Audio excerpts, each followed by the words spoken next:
Have you ever heard of the country? Torenza. Don't worry, you won't find it on any map. But in 2019, airport security in the United States detained a woman who claimed she was visiting from this very place. She wasn't confused. She wasn't joking. She was calm, composed, and insisted her country was real. This is the unsettling story of the woman from Torenza. Imagine the scene. A standard immigration desk.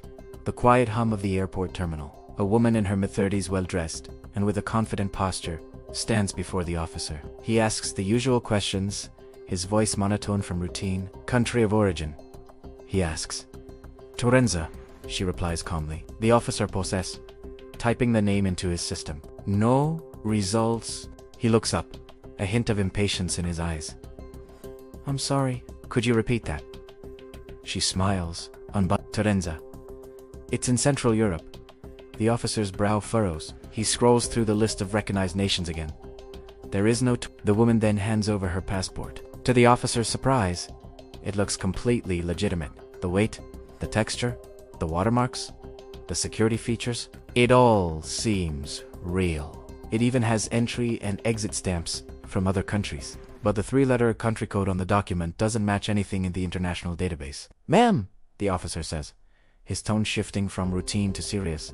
This country doesn't exist. The woman tilts her head, a flicker of curiosity in her eyes. Of course, it does. I've lived there my entire life. She then points to a stamp on one of the pages. Look, I was here 5 years ago. I came through this same airport.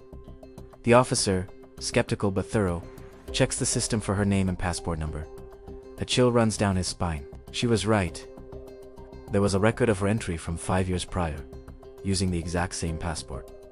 Now, things are getting strange. The woman is escorted to a private interrogation room. It's no longer just about a faulty document. Psychologists are called in, along with senior customs officials and a translator, just in case. They unroll a large world map on the table. Can you show us where Torenza is? One of the agents asks. Without a moment's hesitation, she points to a spot on the map, right between Austria and Hungary.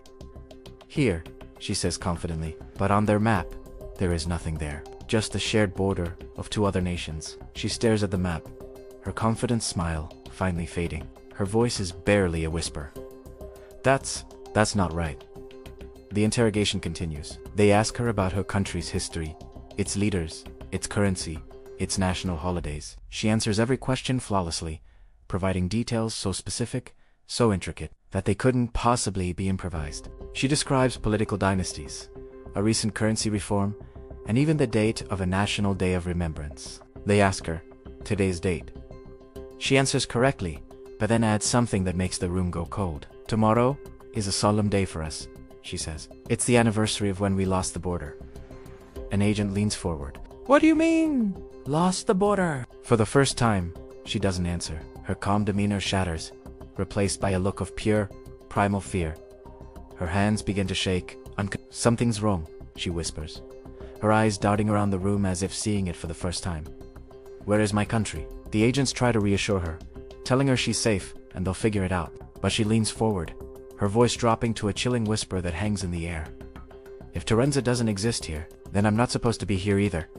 At that exact moment, the lights in the room flicker once, then stabilize. The officials, unnerved and unsure of what to do next, decide to place her in a secure holding room while they deliberate. The room is monitored by a camera. The door is locked from the outside. Hours pass.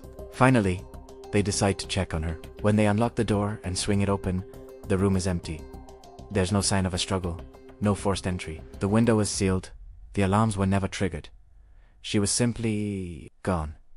The only thing left behind was her passport lying on the small table. But when an agent picked it up and opened it, the page that once read Republic of Torenza was now completely blank. There is no official record of this incident, no file on the woman who vanished. And on our maps, there is no country called Torenza. But some old-timers who work at the airport will tell you that every few years, the system flags a passport with an unrecognized country code. And they say that every time it happens, someone arrives, looking lost, looking for a home that no longer exists. Thanks for watching.